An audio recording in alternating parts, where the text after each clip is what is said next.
சொல்றது எப்படி ஆரம்பிக்கிறதுன்னு தெரியல.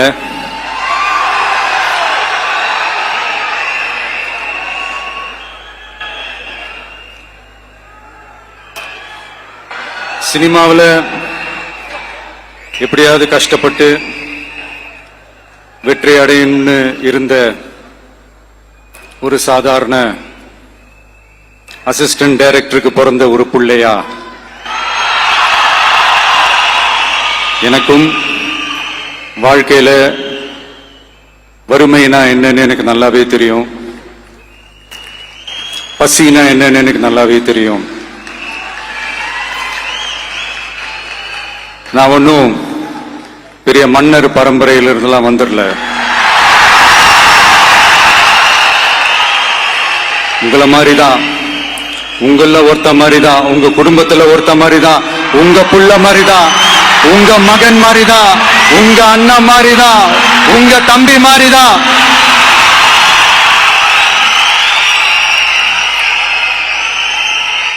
அப்படிதான் நான் உணர்றேன். நீங்களும் என்ன அப்படி நினைச்சதுனாலதான் சினிமாவில் எனக்கு ஒரு மிகப்பெரிய ஒரு இடத்த ஒண்ணு கொடுத்தீங்க. அதையெல்லாம் விட்டுட்டு உங்களுக்காக நன்றி கடன் செலுத்துறதுக்காக அரசியலுக்கு வந்த உங்க விஜய, இந்த விஜய, நீ வா விஜய், நாங்களா இருக்கோம், பாத்துக்கிறோம். விஜய் தம்பி நீ வா, நாங்க இருக்கோம். விஜய் தம்பி நீ வா, நாங்க இருக்கோம். அண்ணா நீ வாடா, நாங்களா இருக்கோம். நண்பா நீ வா நண்பா, நாங்களா இருக்கோம் சொல்லி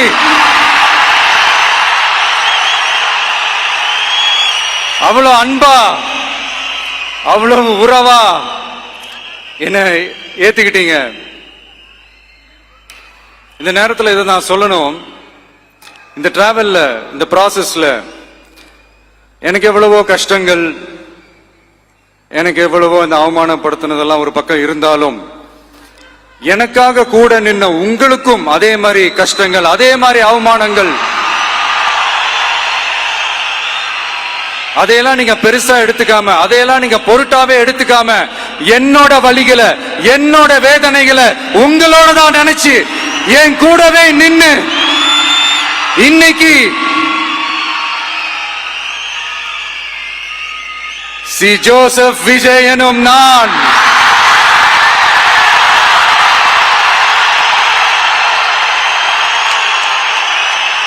அத உண்மையாக்கி இருக்கிறீங்க. உண்மையிலே எனக்கு என்ன சொல்றதுன்னு எனக்கு தெரியல. என்னுடைய உறவுகளே, என்னுடைய சொந்தங்களே, நான் ஒன்னும் தேவ தூதன்லாம் கிடையாது. நானும் ஒரு இயல்பான ஒரு வாழ்க்கை வாழ்ற ஒரு சாதாரணமான மனுஷன்தான். நான் முன்னாடியே சொன்ன மாதிரி அது செய்வேன் இது செய்வேன்னு பொய்யான வாக்குறுதிகள்லாம் கொடுத்தவங்கள தான் ஏமாத்த மாட்டேன். எது சாத்தியமோ அது மட்டும்தான் நான் செய்வேன். இம்மிடியட்டா உங்க மனசுல ஒரு கேள்வி ஒண்ணு வரலாம், அப்ப சாத்தியம் இல்லாததை செய்ய மாட்டாங்களா, செய்ய முடியாதா அப்படின்ற ஒரு கேள்வி ஒண்ணு வரலாம். இத்தனை கோடி மக்கள் என் கூட இருக்கும் போது எது வந்தாலும் பாத்துக்கலாம், என்ன வந்தாலும் பாத்துக்கலாம் அப்படின்ற அந்த கான்பிடன்ஸ் என் மனசுல இருக்கு. இன்னொரு விஷயமும் நான் இங்க சொல்லணும். இன்னைக்கு நம்ம தமிழ்நாடு கவர்மெண்ட் இருக்கிற அந்த நிலைமையை பத்தி நான் உங்ககிட்ட நான் சொல்லணும். கிட்டத்தட்ட 10 லட்சம் கோடிக்கு மேல கடன் வாங்கி வச்சுட்டு போயிருக்கிற இன்னைக்கு அந்த தமிழ்நாடு அரசு இருக்கிறப்போ, கஜானாவை சுத்தமா தொடச்சி வலிச்சு வச்சுட்டு போயிருக்கிறப்போ, தூக்க முடியாத சுமையை ஏத்தி வச்சுட்டு போயிருக்கிறப்போ,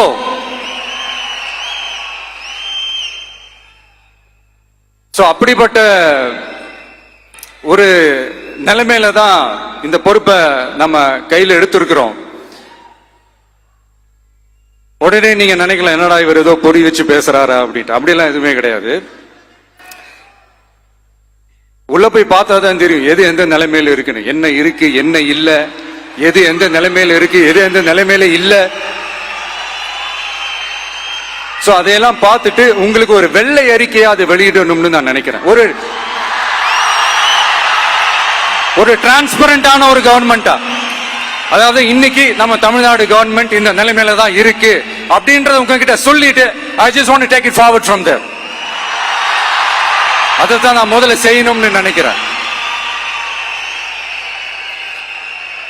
தமிழ்நாடு பொறுத்த வரைக்கும் இப்ப யாரையாவது போய் ஏதாவது சந்திக்கணும் அப்படின்னா இந்த மூஞ்ச மூடிக்கிட்டு போய் சந்திக்கிறதோ,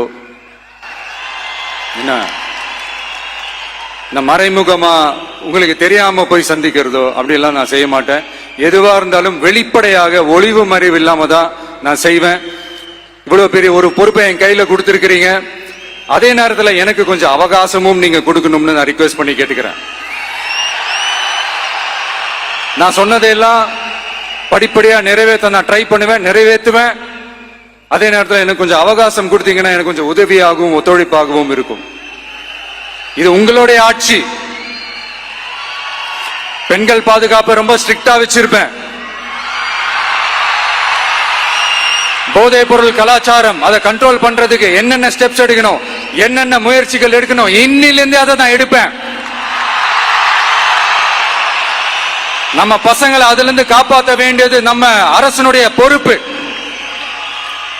அதே மாதிரி சட்டம் ஒழுங்கு எல்லாருக்குமான பாதுகாப்பை நான் உறுதிப்படுத்துவேன். என்ன அவமானப்படுத்துறவங்களாகவே இருந்தாலும், என்ன கஷ்டப்படுத்துறவங்களாகவே இருந்தாலும் அவங்களும் என் மக்கள் தானே. நண்பர்களாக இருந்தாலும் எதிரிகளாக இருந்தாலும் 8 கோடி மக்களும் என் மக்கள் தானே.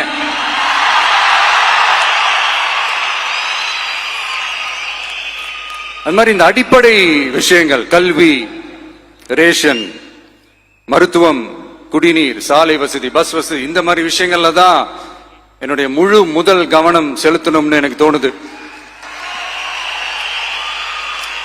நான் முன்னாடியே சொன்ன மாதிரி மக்கள் பணத்துல இருந்து ஒரு பைசா கூட நான் தொட மாட்டேன். எனக்கு அது அவசியமும் இல்லை. அது உங்களுக்கு நல்லாவே தெரியும். இந்த விஜய் தப்பு பண்ண மாட்டான், தப்பு பண்ணவும் விட மாட்டான். அது யாராக இருந்தாலும் சரி, என்னோட கவர்மெண்ட்ல என் கூடவே இருக்கிறவங்களாகவும் சரி விட மாட்டான். சப்போஸ் யாருக்காவது அப்படி ஒரு எண்ணம் மனசுல இருந்துச்சுன்னா, நம்ம ஜெயிச்சிட்டோம், ஒரு ஆட்டம் ஆடி பார்க்கலாம் அப்படின்ற எண்ணம் யாருக்காவது இருந்துச்சுன்னா இப்பவே இந்த நிமிஷமே அதை எரேஸ் பண்ணிருங்க.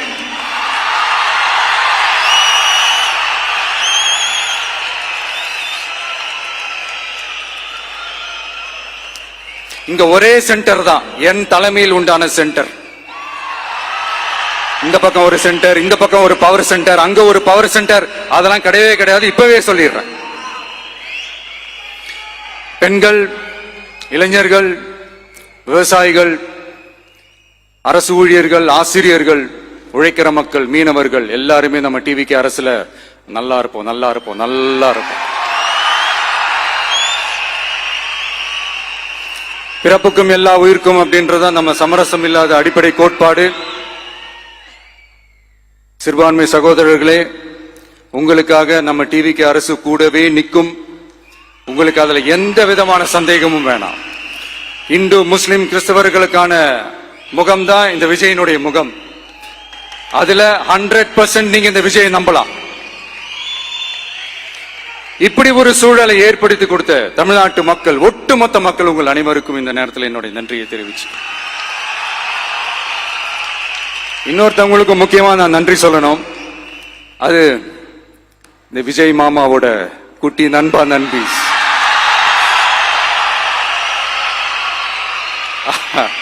அவங்களாலதான் இது நடந்திருக்கு. உங்களுக்கு எப்படி நன்றி கடன் செய்யணும்? உங்களுக்காக உங்க ஃபியூச்சரை மைண்ட்ல வச்சுக்கிட்டு எல்லா நல்ல விஷயங்களையும் உங்களுக்காக இந்த விஜய் மாமா செஞ்சு கொடுப்பான். கான்பிடண்டா இருங்க.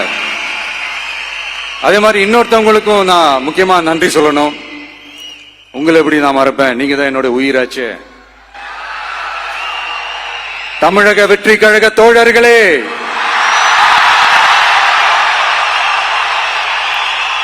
உண்மையில சொல்லணும்னா நீங்க இல்லைன்னா எதுவுமே இல்லை.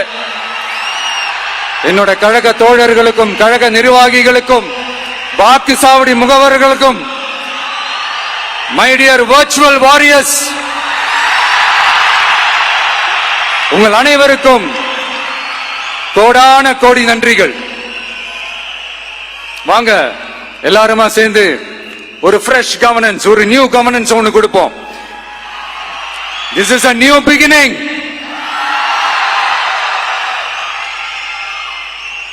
A new era of a real secular social justice starts now.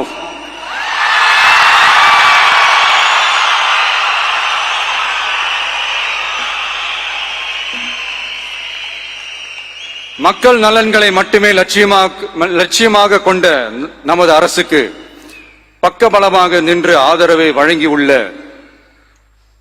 Congress பேரியக்கத்தின் தலைவர் மதிப்புக்குரிய திரு மல்லிகார்ஜுன் கார்கே அவர்களே, பாராளுமன்ற எதிர்க்கட்சி தலைவர் மதிப்புக்குரிய மை பிரதர் திரு ராகுல் காந்தி அவர்கள், காங்கிரஸ் கட்சியின் பொதுச் செயலாளர் மதிப்புக்குரிய திரு கே.சி. வேணுகோபால் அவர்கள், தமிழ்நாடு காங்கிரஸ் தலைவர் மதிப்புக்குரிய திரு செல்வ பெருந்தகை அவர்கள், என்னுடைய நண்பர் பிரவீன் சக்கரவர்த்தி அவர்கள், சிபிஐஎம் கட்சியின் தேசிய பொதுச் செயலாளர் மதிப்புக்குரிய தோழர் திரு M.A. பேபி அவர்கள், மாநில செயலாளர் மதிப்புக்குரிய தோழர் திரு பி. சண்முகம் அவர்கள், அரசியல் தலைமை குழு உறுப்பினர் மதிப்புக்குரிய தோழர் திரு கே. பாலகிருஷ்ணன் அவர்கள், பாராளுமன்ற உறுப்பினர் மதிப்புக்குரிய தோழர் திரு சு. வெங்கடேசன் அவர்கள், நமது அரசுக்கு ஆதரவு வழங்கியுள்ள விடுதலை சிறுத்தைகள் தலைவர் மதிப்பிற்குரிய அண்ணன் திரு திருமாவளவன் MP அவர்கள், நாடாளுமன்ற உறுப்பினர் மதிப்புக்குரிய திரு ரவிக்குமார் அவர்கள், சட்டமன்ற குழு தலைவர் மதிப்பிற்குரிய திரு வன்னி அரசு அவர்கள், சிபிஐ கட்சியின் தேசிய பொதுச் செயலாளர் மதிப்புக்குரிய தோழர் திரு டி. ராஜா அவர்கள், மாநில செயலாளர் மதிப்புக்குரிய தோழர் திரு M. வீரபாண்டியன் அவர்கள், முன்னாள் தமிழ்நாடு மாநில செயலாளர் மதிப்புக்குரிய தோழர் திரு ரா. முத்தரசன் அவர்கள், இந்திய யூனியன் முஸ்லிம் லீக் கட்சியின் தலைவர் மதிப்புக்குரிய டாக்டர் திரு காதர் மொய்தீன் அவர்கள், நாடாளுமன்ற உறுப்பினர் மதிப்புக்குரிய திரு நவாஸ் கனி அவர்கள், உங்க எல்லாரையும் வருக வருக என்று வரவேற்கிறேன். முக்கியமா இந்த மாதிரி நேரத்துல எனக்காக நீங்க குரல் கொடுத்ததுக்கும், எனக்காக நீங்க சப்போர்ட் பண்ணி கூடவே நின்னதுக்கும் உங்க எல்லாருக்கும் இந்த நேரத்துல என்னுடைய நன்றியை தெரிவிச்சுக்கிறேன். கான்பிடென்டா இருங்க.